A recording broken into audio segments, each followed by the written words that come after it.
అందరికీ praise the lord. ఈరోజు దేవుడు మనకి ఇచ్చినటువంటి వాక్య భాగము కీర్తనలు 103వ అధ్యాయము 21వ వచనము. యెహోవా సైన్యములారా, ఆయన చిత్తము నెరవేర్చు ఆయన పరిచారకులారా, మీరందరూ ఆయనను సన్నుతించుడి. ఈ యొక్క మాటలో మనకు రెండు విషయాలు ప్రాముఖ్యంగా కనబడుతూ ఉన్నాయి. సైన్యములారా, రెండవది పరిచారకులారా. అంటే యెహోవా సైన్యముగా, యెహోవా పరిచారకులుగా ఇక్కడ పిలువబడుతూ ఉన్నారనమాట. వారు దేవుణ్ణి స్తుతించండి, యెహోవాను స్తుతించండి, యెహోవాను సన్నుతించండి అనేటువంటి విషయాన్ని దావీదు భక్తుడు ఈ యొక్క మాట రాస్తూ ఉన్నాడనమాట. అయితే దేవుని యొక్క సైన్యం ఎవరు? యెహోవా సైన్యం అంట ఆయనను సన్నుతించాలి అనేటువంటి విషయాన్ని ఇక్కడ మనకు స్పష్టంగా చూపబడుతూ ఉన్నదనమాట. అయితే మరి యెహోవా సైన్యం ఏంటి? యెహోవా సైన్యం ఆయనను సన్నుతించమని అంటున్నారు కదా. యెహోవా సైన్యం గురించి దేవుని వాక్యంలో ఎవరి గురించి రాయబడుతూ ఉన్నది అని మనం గమనించినట్లయితే పరమగీతంలో మనకు ఒక మాట కనబడుతూ ఉన్నదనమాట. పరమగీతములు 6వ అధ్యాయము 10వ వచనంలో మనం చూసినట్లయితే, వ్యూహిత సైన్య సమభీకర రూపిణియగు ఈమె ఎవరు? ఇక్కడ ఒక సైన్యం కనబడుతుంది. ఆ యొక్క సైన్యం ఎలా ఉందంటే భీకరమైనటువంటి రూపాన్ని కలిగినటువంటి సైన్యము. తర్వాత అది ఒక వ్యూహితం అంటే చక్కగా పేర్చబడటం అనమాట. చక్కగా మనం మామూలుగా సైన్యం ఎలా నిలబడుతూ ఉందండి, ఒక ఆర్డర్లో నిలబడుతుంది కదా, అలాగ వ్యూహపరచబడినటువంటి ఒక భీకరమైనటువంటి రూపాన్ని కలిగినటువంటి సైన్యం ఇక్కడ కనబడుతూ ఉందన్నమాట. ఈ యొక్క పరమగీతంలో రాయబడినటువంటి ఆ యొక్క ప్రియురాలు ఎవరు అనేటువంటిది మనకు చాలా స్పష్టంగా తెలుసు. సంఘానికి యేసుక్రీస్తు ప్రభువు వారికి ఉన్నటువంటి సన్నిహితమైనటువంటి సంబంధాన్ని, ప్రేమను ఇక్కడ చూపించినట్లుగా ఈ యొక్క పరమగీతం అంతా కూడా మనకు తెలుసు. అయితే ఇక్కడ ఉన్నటువంటి ఈ యొక్క భీకరమైనటువంటి సైన్యం ఎవరు అని మనం చెప్పుకున్నట్లయితే అది దేవుని యొక్క సంఘముగా ఇక్కడ చెప్పబడుతున్నదనమాట. ఎవరైతే యేసుక్రీస్తు ప్రభువారి రక్తం చేత కొనబడి తర్వాత ఆయన రక్తంలో తమ పాపములు కడుగుకొని ఆయన యుద్ధకు వచ్చి ఆయనను తమ సొంత రక్షకునిగా అంగీకరిస్తారో వారే క్రైస్తవ సంఘముగా చెప్పబడుతూ ఉన్నారనమాట. దేవుని యొక్క సంఘంలో చేర్చబడినటువంటి ప్రతి బిడ్డ ఆత్మ సంబంధమైనటువంటి మందిరముగా కట్టబడటానికి, ఆయన స్వారూప్యంలోనికి రాబడటానికి సిద్ధపడుతూ ఉన్నటువంటి ప్రతి దేవుని బిడ్డ కూడా ఈ యొక్క సైన్యంలో ఉంటారనమాట. ఈ యొక్క సైన్యం అనేటువంటిది ఒక సంఘంగా చెప్పబడుతూ ఉన్నది. నా జీవితంలో యేసుక్రీస్తు ప్రభువు వారిని నీ యొక్క సొంత రక్షకునిగా అంగీకరించి ఆయన కొరకు నీవు జీవిస్తూ ఆయన యొక్క అడుగుజాడల్లో నీవు నడుస్తూ ఆయనను వెంబడిస్తూ ఉన్నట్లయితే నీవు కూడా ఆ సైన్యముగా ఇక్కడ చెప్పబడుతూ ఉన్నావు అన్నమాట. ఇంకా అలాంటి అనుభవం నీలో లేకపోతే నీవు తప్పకుండా అటువంటి అనుభవంలోనికి రావాలని దేవుడి దినాన ఆయన సైన్యంలోనికి నిన్ను రమ్మని పిలుస్తూ ఉన్నాడు. ఎందుకంటే ఆయన సైన్యం మాత్రమే ఆయనను సన్నుతించగలుగుతుందన్నమాట. నువ్వు ఆయన సైన్యంలో చేర్చబడకపోతే, ఆయన సంఘంలో చేర్చబడకపోతే నీవు ఆయనను ఆరాధించలేవు. ఒకవేళ నీవు పెదవులతో ఆరాధించవచ్చు, కానీ నీవు హృదయపూర్వకంగా ఆత్మతో సత్యంతో దేవుడు కోరుకునేటువంటి ఆరాధనను నీవు ఆయనకు అంగీకరించేటట్లుగా నీవు చేయాలి అంటే ఖచ్చితంగా నీవు ఆయన సైన్యంలోనికి రావాలని దేవుని వాక్యము ద్వారా దేవుడి దినానం మీకు బయలుపరుస్తూ ఉంటూ ఉన్నాడనమాట. అయితే దేవుని సైన్యంగా ఉన్నటువంటి నీవు ఆయనను సన్నుతిస్తూ ఉంటూ ఉన్నావా, లేకపోతే ఆయనను ఆరాధించలేనటువంటి పరిస్థితిలో ఉంటూ ఉన్నావా? ఒకవేళ ఆ విధంగా ఉంటే మనము ఆయనను సన్నుతించాలని దేవుడు కోరుకుంటూ ఉన్నాడు ఈ దినాన. అయితే ఇంకో వచ్చిన మనకు అక్కడ కనబడుతుంది, ఆయన చిత్తము నెరవేర్చు ఆయన పరిచారకులారా. అంటే ఆయన పరిచారకులు కూడా ఇక్కడ చెప్పబడుతూ ఉంటూ ఉన్నారు. ఆ యొక్క లైన్లోనే, ఆ యొక్క వచనంలోనే మనకు కనబడుతూ ఉంది కదండి. పరిచారకులు ఎవరంటే ఆయన చిత్తము నెరవేర్చేటువంటి వారు. ఆయన చిత్తం ఏంటి? అసలు ఆయన చిత్తం నెరవేర్చాలంటే ఆయన చిత్తం ఏదో తెలుసుకొని ఉండాలి కదా. అయితే దేవుని వాక్యంలో ఆయన చిత్తం గురించి అనేక విషయాలు రాయబడుతూ ఉన్నాయి, కానీ రెండు ప్రాముఖ్యమైనటువంటి విషయాలు మాత్రమే మనం ఇప్పుడు చూస్తాము. మొదటి తెస్సలోనికీయులకు రాసిన పత్రిక 4వ అధ్యాయము 3వ వచనంలో మనం చూసినట్లయితే, మీరు పరిశుద్ధులగుటయే అనగా మీరు జారత్వమునకు దూరంగా ఉండటయే దేవుని చిత్తము. ఇక్కడ దేవుని వాక్యంలో ఒక మాట రాయబడుతూ ఉన్నది. పరిశుద్ధత గురించి ఇక్కడ చెప్పబడుతూ ఉన్నారనమాట. దేవుని చిత్తము మనం నెరవేర్చాలంటే, దేవుని చిత్తం నెరవేర్చేటువంటి పరిచారకులంగా మనం చేయబడాలి అంటే, ఇక్కడ ఆయన దేవుని చిత్తం ఏదో ముందు గ్రహించవలసినటువంటి వారమై ఉంటూ ఉన్నాం. ఆయన చిత్తం ఏది అంటే పరిశుద్ధత కలిగి జీవించటమే. మనం పరిశుద్ధంగా జీవించటమే ఆయన చిత్తం.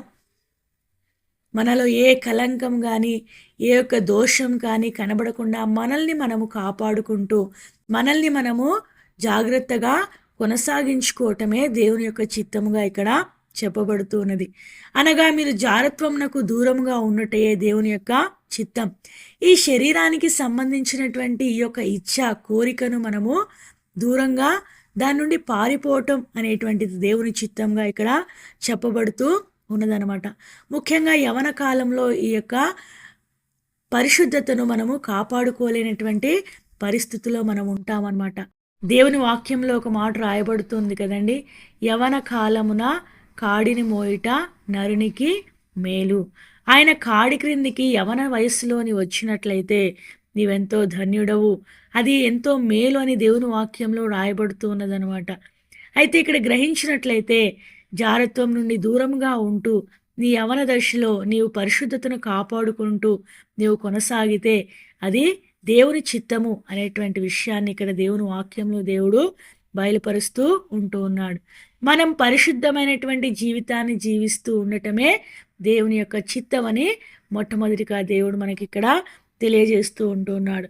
రెండవదిగా మనం చూసినట్లయితే ఇదే మొదటి తెస్సలోనికీయులకు రాసిన పత్రికలో 5వ అధ్యాయంలో మనం ఒక మాట చూస్తాం. 16, 17, 18 వచనాలు కలిసి ఉన్నాయి ఇక్కడ చూడండి. ప్రతి విషయమునందును కృతజ్ఞతాస్తుతులు చెల్లించుడి, ఈలాగు చేయుట యేసుక్రీస్తునందు మీ విషయంలో దేవుని చిత్తము. ఇక్కడ దేవుని చిత్తం ఏంటి అని మనం గ్రహించినట్లయితే, దేవుడి బిడ్డగా చేయబడినటువంటి నా జీవితంలో దేవుడు అనుమతించేటువంటి ప్రతి పరిస్థితిని బట్టి కూడా మనం ఏం చేయాలంట? కృతజ్ఞతాస్తుతులు చెల్లించాలి. దేవుణ్ణి ఎప్పుడు దూషించేటువంటి వారంగా ఉండకుండా, ఈ పరిస్థితి నాకెందుకు వచ్చింది, ఈ శోధన నాకెందుకు వచ్చింది, ఈ దుఃఖం నాకెందుకు వచ్చింది, ఇలాంటి పరిస్థితులు గుండా నేను ఎందుకు వెళ్తూ ఉంటున్నాను, ఈ యొక్క ఆర్థిక పరిస్థితి ఎందుకు మెరుగు కావటం లేదు, ఎందుకు ఈ పేదరికంలో ఉంటూ ఉన్నాను, దేవుని నమ్ముకోనటువంటి వాళ్ళే ఎంతో హెచ్చైనటువంటి స్థానాల్లో ఉంటూ ఉన్నారే అనేటువంటి ఆలోచన ఏదైనా నీలో ఉంటే, దేవుడిని ఈ దినాన కోరేది ఏంటంటే, ప్రతి విషయంలో నీవేం చేయాలంట? దేవుణ్ణి స్తుతించాలి, ఆయనకు కృతజ్ఞతాస్తుతులు చెల్లించాలి. అసలు పరిస్థితే బాగాలేకపోతే కృతజ్ఞతాస్తుతులు ఎందుకు చెల్లించాలి అనేటువంటి ఆలోచన మనకు రావచ్చు. అంటే దేవుడు మునుపటి దినాల్లో మన జీవితంలో చేసినటువంటి ప్రతి మేలులు, ఒక్క మేలు కూడా పొందకుండా ఎవరమైనా ఉంటూ ఉన్నామా? దేవుడు అనేక మేలు అందరి జీవితాల్లో చేస్తూనే ఉంటాడు. అయితే మనం గ్రహించలేనటువంటి వారంగా ఉంటూ ఉన్నాం. అయితే గ్రహింపు కలిగినటువంటి జీవితంలోనికి నీవు నేను వచ్చినటువంటి వారమై ఆయన చేసినటువంటి మేలులకు కృతజ్ఞతాస్తుతులు చెల్లిస్తూ ఆయన అనుమతించేటువంటి ప్రతి శోధనలో మనము ఆయన సహాయంను కోరుకుంటూ, ప్రతి ఇరుకులో ప్రతి ఇబ్బందిలో ఆయన సహాయంను కోరుకుంటూ మనము ముందు కొనసాగటమే దేవుని యొక్క చిత్తము అనేటువంటి విషయాన్ని దేవుని వాక్యంలో ఇక్కడ బయలుపరుస్తూ ఉంటూ ఉన్నాడు. మొట్టమొదటిగా మనం పరిశుద్ధంగా ఉండాలి. రెండవదిగా ఆయన అనుమతించేటువంటి ప్రతి విషయంలో, ఆయన ఇచ్చేటువంటి ప్రతి విషయంలో, అది మంచిదైనను సరే చెడ్డదైనను సరే, అది మనకు అనుకూలమైనను సరే అనానుకూలమైనను సరే, మనం ఏం చేయాలి? దాని విషయంలో మనము కృతజ్ఞతాస్తుతులు చెల్లించేటువంటి వారంగా ఉండాలని దేవుని వాక్యంలో దేవుడు మనకు బయలుపరుస్తూ ఉంటూ ఉన్నాడు. అయితే దేవుని చిత్తం నెరవేర్చటంలో ఆయన పరిచారకులమేనా, ఇంకా దేవుని చిత్తం నెరవేర్చేటువంటి వారి గురించి ఏమని రాయబడుతూ ఉన్నదంటే, యోహాను సువార్త 9వ అధ్యాయము 31వ వచనం మనం చూసినట్లయితే, దేవుడు పాపులమనివి ఆలకింపడని ఎరుగుదుము, ఎవడైనను దైవభక్తుడై ఉండి ఆయన చిత్తము చొప్పున జరిగించిన ఎడల ఆయన వాని మనవి ఆలకించును. ఇక్కడ దేవుని వాక్యంలో దేవుని చిత్తం చొప్పున జరిగిస్తే మనకు వచ్చేటువంటి లాభాన్ని ఇక్కడ దేవుడు బయలుపరుస్తూ ఉన్నాడు. దేవుడు మన జీవితంలో పరిశుద్ధత లేకుండా ఉంటే మన మనవి ఆలకింపడు అనేటువంటి విషయాన్ని మొదటి లైన్లో మనము చూస్తూ ఉన్నాం. అయితే ఎప్పుడు ఆయన మనవి ఆలకిస్తాడు అనేటువంటి విషయాన్ని మనం చూసినట్లయితే, మనము దైవభక్తి కలిగినటువంటి వారమై ఆయన చిత్తాన్ని జరిగిస్తూ ఉంటే ఖచ్చితంగా ఆయన మన ప్రార్థన ఆలకిస్తాడు. మనం ఆయన సన్నిధిలో ఏదైనా మనవి చేసుకుంటే ఆయన దాన్ని వినేటువంటి వాడుగా ఉంటూ ఉన్నాడు. దేవుడు విన్నాడు అంటే ఖచ్చితంగా జవాబు ఇచ్చేటువంటి వాడుగా ఉంటూ ఉన్నాడు. అయితే నా జీవితంలో మనం దేన్ని అడుగుతూ ఉన్నాం? దేవుడు ప్రతిదీ వింటూ ఉన్నాడు. ఎందుకంటే దేవుని చిత్తాన్ని జరిగించేటువంటి వారు చేసేటువంటి మనవి ఆలకిస్తానని దేవుని వాక్యంలో రాయబడింది అంటే ఖచ్చితంగా అది సత్యమని మనము గ్రహించాలన్నమాట. అయితే ఒక్కోసారి దేవుడు మనకు జవాబు ఇచ్చినట్లుగా కనపడదు. ఎందుకు అంటే దేవుడు మన మనవులన్నీ వింటూ ఉంటాడు, కానీ మనకు ఏదైతే క్షేమమో దానినే మనకు ఇచ్చేటువంటి వాడుగా ఉంటూ ఉన్నప్పుడు మనకేమనిపిస్తుందంటే, ఏందబ్బా నేను ఇంత దైవభక్తిగా ఉంటూ ఉన్నానే, నేను ఇంత పరిశుద్ధతను కాపాడుకుంటూ ఉన్నానే, దేవుడు నన్ను ఏ స్థితిలో పెట్టినా కూడా నేను ఆయనను స్తుతిస్తూనే ఉన్నానే, అయినా నా జీవితంలో ఎందుకు నేను ఏదైనా ప్రార్థన చేస్తే నాకు జరగట్లేదేంటి అనేటువంటి ఆలోచన నీకు వస్తూ ఉంటే, దేవుడు ఈ దినాన్ని నీకు బయలుపరిచేది ఒక్కటే ఏంటంటే, ఆయన నీ మనవి వింటూ ఉన్నాడు. అయితే నీకు అది క్షేమం కాదేమో, అది ఇవ్వటం దేవుని చిత్తం కాదేమో. అందుకే దేవుడు ఏం చేస్తూ ఉన్నాడంటే ఆలస్యం చేస్తూ ఉన్నాడు. అందుకే దేవుడు దాని విషయమే సంకోచిస్తూ ఉన్నాడనమాట. దాన్ని బట్టి మనము విచారం చెందకుండా, నిజంగా ఇది నాకు క్షేమం కాదేమో, అందుకే దేవుడు నాకు ఇవ్వట్లేదేమో, ఇది దేవుని చిత్తం కాదేమో అనేటువంటి విషయాన్ని మనము గ్రహించుకుంటూ ముందుకు కొనసాగినప్పుడు తప్పకుండా మన జీవితంలో మనము సమాధానం కలిగినటువంటి వారమై, దేవుడిచ్చినటువంటి వాటితో తృప్తి పొందినటువంటి జీవితాన్ని కలిగినటువంటి వారమై ముందు కొనసాగినప్పుడు మనం తప్పకుండా నెమ్మదిని, శాంతిని, సమాధానాన్ని మన హృదయంలో పొందుకునేటువంటి వారంగా ఉంటూ ఉన్నామన్నమాట. ఆ విధంగా మనం కొనసాగాలని దేవుడు బయలుపరుస్తూ ఉన్నాడు. ఇంకో విషయాన్ని మనం చూసినట్లయితే మార్కు సువార్తలో కూడా దేవుని చిత్తం నెరవేర్చేటువంటి వారి గురించి ఒక మాట రాయబడుతుంది. మార్కు సువార్త 3వ అధ్యాయము 35వ వచనం మనం చూసినట్లయితే, దేవుని చిత్తము చొప్పున జరిగించువాడే నా సహోదరుడును నా సహోదరియు తలియునని చెప్పెను. ఇక్కడ పైన జరిగినటువంటి సన్నివేశం మనకందరికీ తెలుసు అన్నమాట. యేసుక్రీస్తు ప్రభువారు భూలోకంలో ఉన్నప్పుడు ఆయన తల్లి అయినటువంటి మరియా, ఆయన సహోదరులు వచ్చినప్పుడు, వారు వచ్చారని శిష్యులు చెప్పినప్పుడు యేసుక్రీస్తు ప్రభువారు అన్నటువంటి మాట ఏంటంటే, నా చిత్తం చొప్పున, అంటే దేవుని చిత్తం చొప్పున జరిగించువాడే నా సహోదరుడు, నా సహోదరి, నా తల్లి, వాళ్ళే అంటూ ఉన్నాడనమాట.